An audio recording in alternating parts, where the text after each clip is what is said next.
Hello and welcome back to today's video on Safetyminder. Today we'll be looking at the web app, which is the hub of where all the information in Safetyminder is stored and managed from the administrator's point of view.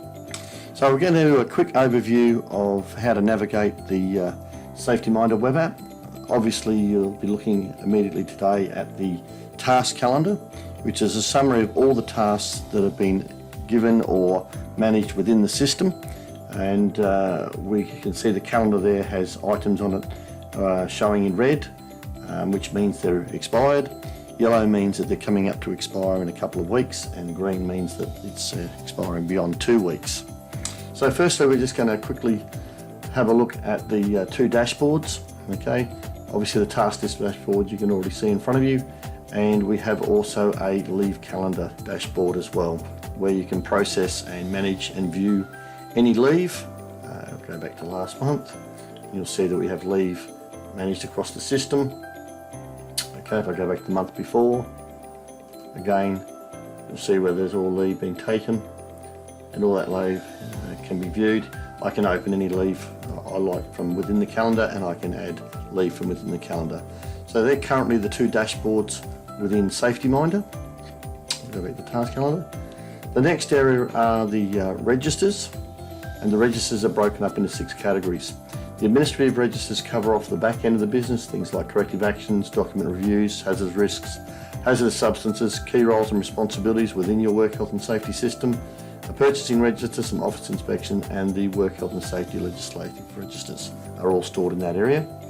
Asbestos registers, there are 2 types. There's the asbestos exposure register, which is applicable to all your site workers, and the asbestos register, which is applicable to the building to which you operate. The next registers are the injury management registers, which contain personal injury register, also connects to the incident investigation register, and the work safe work claims register. Also in this area we store the first aid kit register, where you can manage all your first aid kits, and also the personal protective equipment issued register for all the individual site workers and the PPE they've been supplied. After that we have the plant and equipment registers, where it's all pertained to everything to do with the equipment you use within your business. Plant and equipment covers off everything from firefighting equipment, plant equipment maintenance, electrical test and tag, RCD test register. We also have a couple of other registers relating to vehicles, which is the vehicle maintenance register and the vehicle accident register.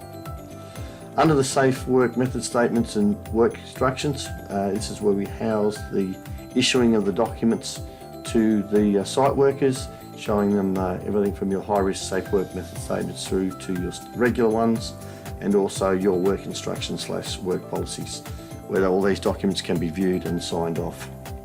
Then we have the training registers, covering everything from fire emergency drill training through to fire safety, first aid training, your on-site induction training for your customers, where the site workers complete them on site or via a web page, etc. They can be managed through this process.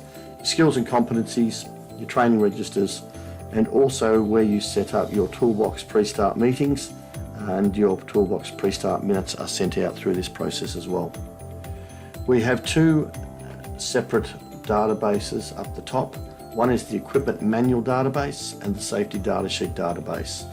Both these are fed from the registers and used to maintain documents, PDFs, and even things like YouTube video links for manuals, whereby you can view them through the mobile app. Your policies and procedures and all your documents is where all your documents are stored. So you can store all of your internal, external audit reports in here. You can also store your work health and safety statements. It's where you store all of your documents in relation to your SWIMs and your work instructions, and any toolbox agenda items that you're wanting to add to your toolbox pre-start meetings are managed in this process. So all of your existing documents are stored in this area. Under the administration area, we have some asset management at the back end, where you can manage things like your fire extinguishers, hose reels, lifting equipment and vehicles to do with expiry dates. All of your company setup details are in here. External companies, where we look after subcontractors, manufacturers and suppliers / customers.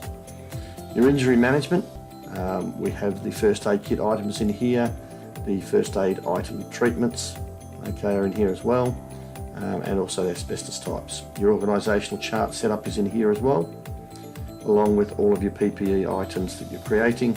The security levels for the system is also in here, along with the staff profiles. Training management, the courses, the training plan, etc., and down to your vehicle types. And last but not least, we have our organisational chart on the end. And that is a quick overview on how to navigate your way around the Safetyminder web app.